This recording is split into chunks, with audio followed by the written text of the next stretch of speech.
Hello friends, मैं Mansi Maurya and now you are watching m.m education YouTube channel. तो friends, जैसा कि आप स्क्रीन पे देख रहे हैं, डाइजेस्टिव सिस्टम हम पढ़ने जा रहे हैं। और डाइजेस्टिव सिस्टम का कौन सा पार्ट है? आज 7th पार्ट है। इट मीन्स हम बाकी के सारे वीडियोस, बाकी के पार्ट पढ़ चुके हैं। 6, 5, 4, 3, 2, 1 ये सारे वीडियोस, ये सारे पार्ट हम पढ़ चुके हैं। और डाइजेस्टिव सिस्टम में जैसा, और अगर आप हमारे साथ कंटिन्यूसली बने होंगे तो आपको पता होगा कि आज हमें पढ़ना क्या है। तो यार मैं आपको बता दूं, आज हमें पढ़ना है क्या? लार्ज इंटेस्टाइन पढ़ना है। और इसके पहले जैसा कि आपको पता होगा कि लार्ज इंटेस्टाइन के पहले कौन सा ऑर्गन आता है, स्मॉल इंटेस्टाइन, स्टमक, ऐसे सारे वीडियोस हम इसी पार्ट में, यहाँ पे जो आप पार्ट देख रहे हैं, इसमें पढ़ चुके हैं। तो यार अगर आपने लास्ट के वीडियोस नहीं देखे हैं तो मैं आपसे रिक्वेस्ट कर रही हूँ कि प्लीज़ जाके पहले बाकी के वीडियोस देखिए, देन 7th पार्ट देखिए। ओके, तो आपको पता है पढ़ना क्या है? Large intestine. ओके, तो यार देखते हैं कि आखिर लार्ज इंटेस्टाइन में क्या है। और फिर उसके बाद आपको पता है कि स्मॉल इंटेस्टाइन में भोजन जो है आपका भोजन क्या हो चुका था? 100% डाइजेस्ट हो चुका था। ओके, क्या 100% डाइजेस्ट हो चुका था भोजन।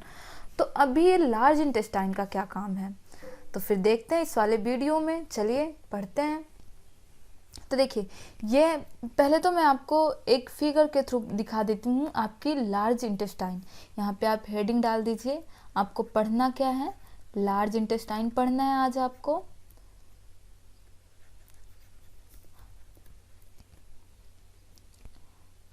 आप भी अपनी नोट्स में ऐसे लिख लीजिए कि आप क्या पढ़ रहे हैं, लार्ज इंटेस्टाइन पढ़ रहे हैं। ओके, फिर उसके बाद मैं आपको एक फिगर के थ्रू यहाँ पे बताने की कोशिश करती हूँ कि आपकी लार्ज इंटेस्टाइन होती कैसी है। मैं यहाँ पे एक रफली डायग्राम बनाती हूँ। देखिए, आपको पता है ना कि जो लार्ज इंटेस्टाइन होती है वो स्मॉल इंटेस्टाइन से छोटी होती है। आपको पता है? अगर आप मेरे साथ चल रहे होंगे, अगर आप मेरे साथ पढ़ रहे होंगे तो डैम श्योर आपको पता होगा कि आपकी जो ये लार्ज इंटेस्टाइन होती है बस नाम में बड़ी होती है, नाम में लार्ज होती है, और स्मॉल इंटेस्टाइन होती बड़ी है और उसका नाम छोटा होता है। क्या? स्मॉल इंटेस्टाइन बड़ी होती है। यहाँ पे पता है, यहाँ पे आपकी स्मॉल इंटेस्टाइन ऐसे ऊपर से आई होती है, आपकी स्मॉल इंटेस्टाइन है ना। और स्मॉल इंटेस्टाइन कितने पार्ट में डिवाइड थी पता है आपको? पता होना चाहिए भाई। जेजुनम, डेडुनम 3 पार्ट में, इलियम 3 पार्ट में डिवाइड थी ना आपकी स्मॉल इंटेस्टाइन। तो ये तो है आपकी, यहाँ पे आप ये देख रहे हैं, this is diagram of large intestine. तो ये तो है आपकी लार्ज इंटेस्टाइन। तो मैं आपको बता दूं, ये जो आपकी देखिए स्मॉल इंटेस्टाइन भी आपकी कुछ पार्ट में डिवाइड थी। तो यहाँ पे आप देख रहे हैं ये जो आपकी लार्ज इंटेस्टाइन है ना, it's also divided into 3 part. आपकी लार्ज इंटेस्टाइन जो है ये कितने पार्ट में है? 3 पार्ट में डिवाइड है। तो ये 3 पार्ट ये जो 3 पार्ट हैं ये हैं आखिर कौन कौन से? तो आप नाम नोट डाउन कर लीजिए। पहला क्या है? सिक्कम है। हाँ, मैं भी दिखाती हूँ यहाँ पे आपकी जो ये लार्ज इंटेस्टाइन है इसमें सिक्कम कहाँ है और कोलोन कहाँ है, रेक्टम कहाँ है, ये सारी बातें हम अभी देखते हैं। और जो आपका 3rd पार्ट है आपकी लार्ज इंटेस्टाइन का, कौन सा है? रेक्टम है। तो आप यहाँ पे अभी ये जो आपने डायग्राम बना रखा है इसमें अभी थोड़ा सा फोकस करिए। इसमें देखिए, आपने सबसे पहले क्या देखा है? सिक्कम। तो ये सिक्कम कहाँ पे होता है? यहाँ वाला जो पार्ट आप देख रहे हैं, इतना जितना मैंने कट किया है, it's known as caecum, not also. ये किस नाम से जाना जाता है? सिक्कम। और बाकी यहाँ पे फिर आप ये इतना पार्ट है, ये पूरा पार्ट यहाँ से, ये सारे पार्ट किस नाम से जाने जाते हैं? कोलोन। और मैं आपको बता दूं, ये कोलोन जो है ना आपकी लार्ज इंटेस्टाइन का सबसे बड़ा पार्ट है। क्या? कोलोन। और यहाँ पे ये वाला जो पार्ट आप देख रहे हैं, इट्स नोन एज रेक्टम। क्या नाम है इसका? रेक्टम। ओके, तो अभी आपको याद आ रहा होगा। और यहाँ पे जो आप देख रहे हैं ये आपको याद आना चाहिए, ये आपके स्मॉल इंटेस्टाइन का पार्ट है। कौन सा? इलियम। आपने यहाँ पे पढ़ा था ड्यूडेनम, फिर इधर पे जेजुनम, याद आ रहा होगा आपको। अगर आपने लास्ट वीडियो नहीं देख रखा है तो यार प्लीज़ जाके देखिए। मैं हमेशा बोलती हूँ कि आप जो है स्टेप टू स्टेप पढ़िए। तो देखिए, आपने सुना होगा कि आपकी लार्ज इंटेस्टाइन में क्या होता है? अपेंडिक्स होता है। अपेंडिक्स और क्या होता है मैं आपको बता दूं, अपेंडिक्स होता है एक वेस्टिजियल ऑर्गन जिसका आपकी बॉडी में कोई काम नहीं होता है, जिसके होने और ना होने से आपको कोई फर्क नहीं पड़ता। इधर पे होती है अपेंडिक्स प्रेजेंट होती है। और अपेंडिक्स होता क्या है एक्चुअली, अपेंडिक्स होता है एक मसल्स का। अपेंडिक्स क्या होता है, अपेंडिक्स जो होता है क्लस्टर ऑफ मसल्स होता है। अपेंडिक्स यहाँ पे आप लिख लीजिए, अपेंडिक्स क्या होता है, अपेंडिक्स होता है, appendix is cluster of muscle. ये क्या होता है, क्लस्टर ऑफ मसल्स होता है और कुछ नहीं है ये। हाँ, इसका काम होता था, इसका काम होता था, लेकिन कब होता था आपको पता है कि जो ह्यूमन बींग्स हैं इनके पूर्वज क्या हैं, इनके पूर्वज हैं बंदर। तो देखिए तब इंसान घास फूस खाता रहा होगा, तो ये अपेंडिक्स जो होता है ना ये एंजाइम सिक्रीट करता है, ये एंजाइम सिक्रीट करता है। और इसका एंजाइम जो होता है वो क्या डाइजेस्ट करता है, घास फूस को डाइजेस्ट करता है। तो अभी बहरहाल इसके बारे में आगे बात करते हैं। हाँ, यहाँ पे आप एक बात और लिख लीजिए, अपेंडिक्स जो है, ये आपका अपेंडिक्स जो है it's also vestigial organ like that your wisdom tooth. किसकी तरह, आप जैसे आपको पता है ना आपका विजडम टूथ, यार ये सारी बातें तो आपने पढ़ ही ली हैं कि विजडम टूथ कब आता है, कैसे आता है। तो देखिए जब आपका विजडम टूथ नहीं निकला होता है तो क्या आपको खाने पीने में कोई प्रॉब्लम होती है? क्या आप जो है जब 18 साल के पहले, जब आपकी एज 18 साल नहीं उसके पहले क्या आप प्रॉपर तरीके से खा पी नहीं पाते थे, सारे काम करते थे, कोई प्रॉब्लम नहीं होती थी? तो वैसे ही अगर आपके माउथ में विजडम टूथ ना निकले तो कोई फ़र्क नहीं पड़ता है। वैसे सेम वैसे अगर ये वेस्टिजियल ऑर्गन जो अपेंडिक्स है ये अगर ना हो तो कोई फ़र्क नहीं पड़ता है। और जैसा कि मैंने अभी आपको बताया कि अपेंडिक्स जो होता है ये पहले काम में आता था, क्यों? क्योंकि ये अपेंडिक्स जो है इसमें जो एंजाइम होते हैं ये बहुत ही स्ट्रॉन्ग एंजाइम होते थे। जब घास फूस का डाइजेशन होता था, जैसे जो एनिमल होते हैं जो घास फूस खाते हैं उसका डाइजेस्ट करते हैं, उनके अपेंडिक्स से स्ट्रॉन्ग एंजाइम सिक्रीट होता है जो कि किसका डाइजेस्ट करता है, ग्रासेस का डाइजेशन करता है, जो कि काफ़ी स्ट्रॉन्ग एंजाइम होता है। इतनी बातें समझ में आ गई।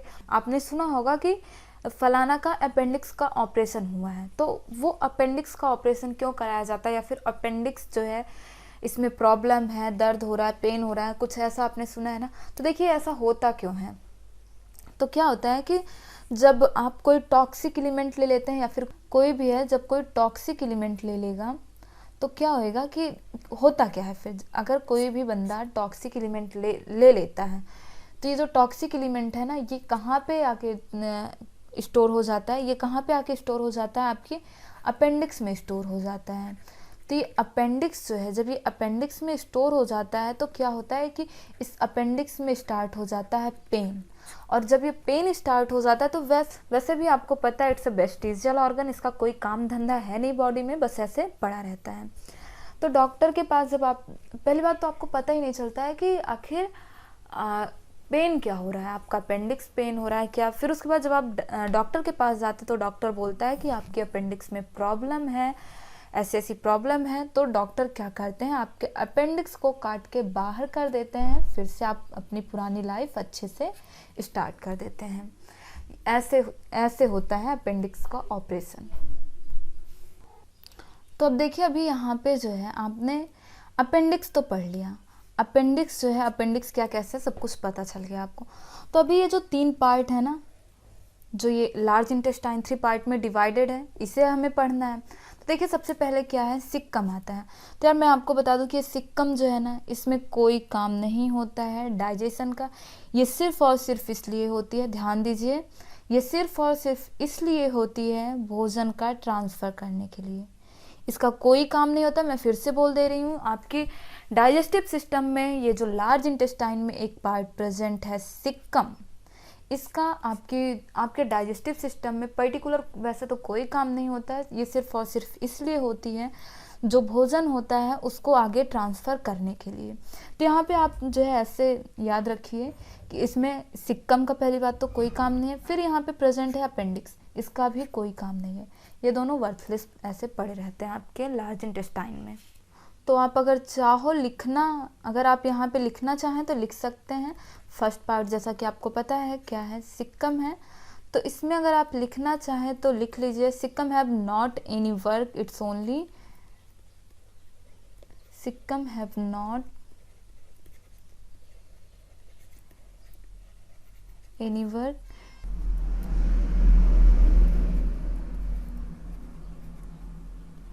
it's only for transfer food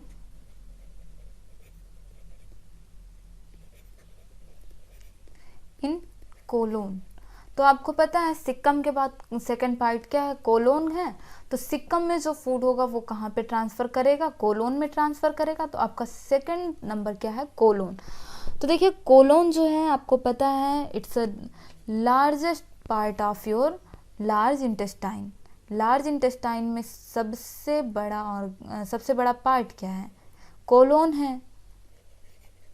तो इसे भी आप लिख लीजिए। और होता कितना है, 1.3 मीटर का होता है ये, ओके।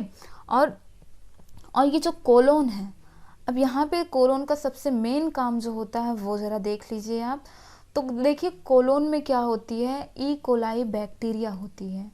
क्या होती है कोलोन में, ई कोलाई बैक्टीरिया होती है। अब इसका काम क्या है, ई कोलाई बैक्टीरिया का क्या, ई कोलाई बैक्टीरिया जो प्रेजेंट है आपकी कोलोन में, ये क्या करती है। वैसे तो मैं आपको बता दूं, ये पता है क्या करती है, ये सिम्बायोटिक रिलेशनशिप शो करती है। ये क्या करती है, ये सिम्बायोटिक रिलेशनशिप शो करती है। किससे सिम्बायोटिक, हम लोगों की इंटेस्टाइन में है तो हम ही लोगों से शो करेगी ना भाई, हम ही लोगों से तो सिम्बायोटिक रिलेशनशिप शो करेगी। तो ये जो है क्या करती है, हम लोगों से सिम्बायोटिक रिलेशन शो करती है। तो अभी आपको पता है कि सिम्बायोटिक रिलेशन होता क्या है। तो देखिए सिम्बायोटिक रिलेशन में दोनों को फ़ायदा होना चाहिए। तो अच्छा चलिए ठीक है, ई कोलाई बैक्टीरिया जो है उसको तो कुछ फ़ायदा होता होगा, लेकिन हम लोगों को इससे क्या फ़ायदा होता है। तो देखिए जो ये ई कोलाई बैक्टीरिया है ये किस पे रहती है, मतलब ये कहाँ पे रहती है, ये रहती है आप अपनी लार्ज इंटेस्टाइन में। और ये सिक्कम जो फूड कोलोन को देता है, कोलोन के पास ट्रांसफ़र करता है। तो देखिए आपका डाइजेशन जो 100% डाइजेशन होना था वो कहाँ पे हो गया था, 100% डाइजेशन वो आपकी स्मॉल इंटेस्टाइन में क्या हुआ था, डाइजेशन कंप्लीट हो गया था। कितना, 100% डाइजेशन कंप्लीट हो गया था। एज वेल एज एब्जॉर्प्शन भी हो चुका था, ओके। तो अभी काम क्या बचा था, भोजन को सड़ाने का। भोजन जो हम लिए हैं उसको एक्सक्रीट आउट करने के पहले सड़ाना था।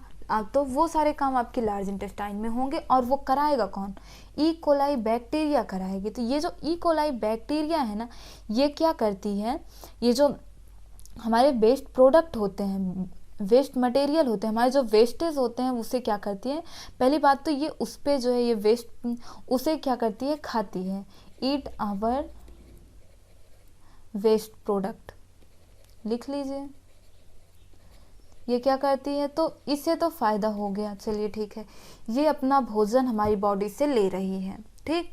फिर उसके बाद हम लोगों को कैसे इससे फ़ायदा होता है। तो ये जो है ये हमें क्या देती है, सिम्बायोटिक रिलेशनशिप शो करते हुए ये क्या करती है, ये विटामिन B12 हम लोगों को देती है। कौन, बैक्टीरिया, कौन, ई कोलाई बैक्टीरिया। इसका नाम क्या है, E coli bacteria, Escherichia coli bacteria नाम है इसका। तो देखिए आप फिर से सुन लीजिए, देखिए ई कोलाई बैक्टीरिया जो है डाइजेस्ट फूड को सड़ा के बेस्ट प्रोडक्ट बना देती है। क्या करती है, E coli bacteria digest food को सड़ा के क्या करती है, बेस्ट प्रोडक्ट बना देती है। और ई कोलाई बैक्टीरिया की बॉडी में विटामिन B12 का क्या होता है, प्रोड्यूस होता है। और हाँ ध्यान दीजिए, ये जो कार्बोहाइड्रेट के अवशेष होते हैं, मैं क्या बोल रही हूँ, कार्बोहाइड्रेट का जो बचा खुचा मटेरियल होता है, तो उनके साथ फर्मेंटेशन से ये क्या करती है, hydrogen, carbon dioxide, methane, amino acid, ये क्या करते हैं, अमीनो एसिड के साथ फर्मेंटेशन से क्या करती है, इन सब के फर्मेंटेशन से क्या करती है, ये हाइड्रोजन सल्फाइड H2S और कार्बन डाइऑक्साइड जैसी गैसें बनाती है। मैं क्या बोल रही हूँ, ध्यान से सुनिए। ये क्या करती है, इन सब के फर्मेंटेशन से हाइड्रोजन सल्फाइड, कार्बन डाइऑक्साइड जैसी गैस से बनाती है, जिससे आपका जो वेस्ट मटेरियल होता है, वेस्ट प्रोडक्ट जो आपके बॉडी से एक्सक्रीट आउट होता है, वो कैसा होता है, स्मेल करता है, बदबूदार होता है। किसकी वजह से? ये जो फर्मेंटेशन से hydrogen sulphide, carbon dioxide gas बना रही है, इसकी वजह से। तो देखिए, आपको ये तो पता चल गया कि ये स्मेल क्यों करता है। अब देखिए, जो कुछ भी कलर होता है आपके वेस्ट प्रोडक्ट का, जो कुछ भी कलर हो, देखिए आपको पता है कि कोई भी कलर हो वो किसी ना किसी पिगमेंट के कारण होता है। तो ये देखिए, जो कलर ऑफ एक्सक्रीटरी मटेरियल होता है, ये किसकी वजह होता है, किसकी वजह से होता है? तो ये किसकी प्रेजेंस की वजह से होता है? एक किसकी प्रेजेंस की वजह से? स्टेरकोबिलिन, स्टेरकोबिलिन, और क्या है सेकेंड वन? यूरोबिलिन। इन दोनों की प्रेजेंस की वजह से, ये दोनों पिगमेंट हैं, इन दोनों की प्रेजेंस की वजह से क्या होता है, जो भी कलर होता है आपके एक्सक्रीटरी मटेरियल का, जो भी कलर होता है वो किसकी वजह से होता है? ये दोनों पिगमेंट की वजह से। हमेशा ध्यान रखिएगा, ओके। ये दो पिगमेंट की वजह से। और ये जो पिगमेंट होता है स्टेरकोबिलिन एंड यूरोबिलिन, ये बैक्टीरिया देखिए, आपको पता है कि जो है बिलीरुबिन होता है, बिलीरुबिन कौन सिक्रीट करता है, ये सारी बातें आपको पता है। तो इसके बारे में अभी हम बहुत ज़्यादा डिस्कस नहीं कर रहे हैं। तो देखिए, ये बिलीरुबिन होता है, आपको पता है बिलीरुबिन को जो है, ये बैक्टीरिया जो आपकी कोलोन में इकोलाई बैक्टीरिया प्रेजेंट है ना, ये क्या करती है, बिलीरुबिन का विघटन करती है, बिलीरुबिन का फर्मेंटेशन करती है। तो बिलीरुबिन के फर्मेंटेशन से ये दोनों बनते हैं स्टेरकोबिलिन एंड यूरोबिलिन। और इन दोनों की वजह से जो भी कुछ कलर होता है आपके एक्सक्रीटरी मटेरियल का, ये इसकी वजह से होता है। जो एक्सक्रीटरी मटेरियल का कलर होता है, किसकी वजह से होता है? Stercobilin and urobilin. और यूरोबिलिन एंड स्टेरकोबिलिन किसकी वजह से बनते हैं? बिलीरुबिन के फर्मेंटेशन से। और बिलीरुबिन का फर्मेंटेशन कौन करवाता है? बिलीरुबिन का फर्मेंटेशन कौन करवाता है? आपकी कोलोन में, आपकी लार्ज इंटेस्टाइन के कोलोन में प्रेजेंट होती हैं ई कोलाई बैक्टीरिया। तो यार, इतनी बातें समझ में आई अभी आपको? तो इट्स ऑल अबाउट कोलोन। तो अभी तक तो जो है आपने कोलोन के बारे में पढ़ा, कोलोन के बारे में आप पढ़ चुके। तो अभी जो है आपके लार्ज इंटेस्टाइन का कौन सा वाला पार्ट बच रहा है? थर्ड वाला पार्ट बच रहा है। देखिए, आपने फर्स्ट पार्ट पढ़ लिया जिसका कोई काम नहीं था, वो आपके लार्ज इंटेस्टाइन में सिर्फ और सिर्फ इसलिए प्रेजेंट था। वो जो है सिक्कम, फर्स्ट पार्ट सिक्कम, वो किस लिए था? वो फूड को ट्रांसफ़र करता है, कहाँ ट्रांसफ़र करता है? कोलोन में ट्रांसफ़र करता है।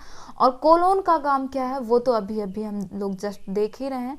तो उसके बाद थर्ड वन आपका क्या बचा है? रेक्टम। लार्ज इंटेस्टाइन का कौन सा पार्ट? रेक्टम। ओके, तो अभी आपको रेक्टम पढ़ना है। तो रेक्टम का काम क्या होता है, ये किस लिए होता है? Rectum is present only and only for excrete out. ये किस लिए प्रेजेंट होता है? जो वेस्ट प्रोडक्ट होता है उसको एक्सक्रीट आउट करने के लिए प्रेजेंट होता है। आपकी लार्ज इंटेस्टाइन में रेक्टम क्यों होता है? एक्सक्रीट आउट करने के लिए होता है। तो मैं यहाँ पे आपको एक और बात बता दूँ, आपका जो ये रेक्टम होता है, इसमें ये जो रेक्टम होता है, इसमें जो है इनवॉलेंट्री एंड वॉलेंट्री दोनों टाइप की मसल होती हैं। क्या होती हैं? इनवॉलेंट्री एंड वॉलेंट्री दोनों टाइप की मसल होती हैं, आप याद रखिएगा हमेशा। तो फ्रेंड, आपको पता चल गया कि आपके लार्ज इंटेस्टाइन में 3 पार्ट हैं। कौन कौन से? First one is caecum, second one is colon and third one rectum. तो यहाँ पे आपको पता चल गया सिक्कम किस लिए होता है, कोलोन किस लिए होता है, रेक्टम किस लिए होता है। तो friends, it's all about large intestine. और उसके पहले आपने स्मॉल इंटेस्टाइन पढ़ा था, फिर उसके पहले आपने स्टमक पढ़ा था, फिर उसके पहले आपने ओइसोफेगस वगैरह सारी चीज़ें आपने पढ़ ली। तो यार, आज जो है फाइनली आज आपका डाइजेस्टिव सिस्टम होता है ख़त्म। इसी के साथ तो यार, आज के वीडियो में बस इतना ही। आपका डाइजेस्टिव सिस्टम ख़त्म हो चुका है। तो यार, आप हमें कमेंट बॉक्स में ज़रूर बताइए कि नेक्स्ट चैप्टर हम लोग क्या स्टार्ट करें। तो फ्रेंड्स, बाय बाय, मिलते हैं नेक्स्ट वीडियो में। If you want more videos, तो friends like and subscribe m.m Education YouTube channel. And thank you for watching this video. Bye bye.